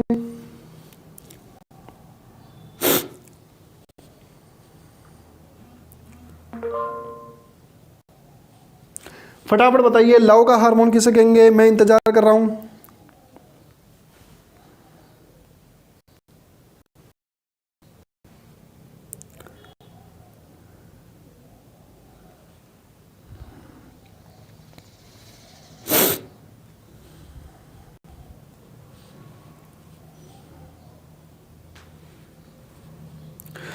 जल्दी आ जाइए बच्चों, फटाफट बताइए किसे कहते हैं। और जिन बच्चों के कोई डाउट है फटाफट रख दीजिए ताकि मैं उनका समाधान कर सकूं।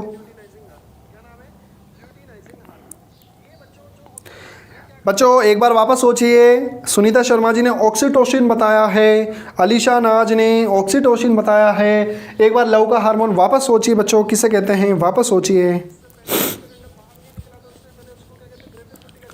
और मेरा आपसे निवेदन है, एक बार जो भी आपको क्वेश्चन में डाउट हो फटाफट वो कमेंट बॉक्स में रख दीजिए ताकि मैं अपन उनका समाधान कर सके।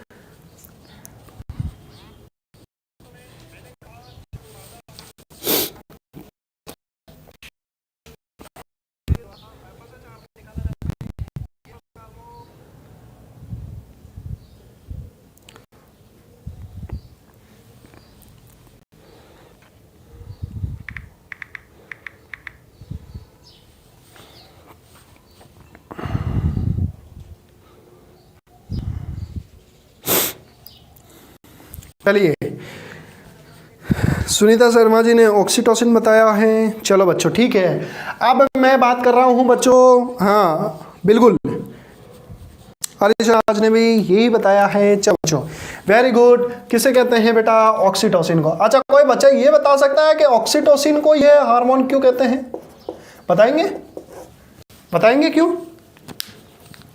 क्यों, क्योंकि लवेरिया हो जाता है उसके अंदर? नहीं नहीं बच्चों, ये ऑक्सीटोसिन जो हार्मोन है इसके लिए इसको लव का हार्मोन नहीं जानते, क्या लवेरिया करवा देता है? ये लवेरिया वाला हार्मोन नहीं है।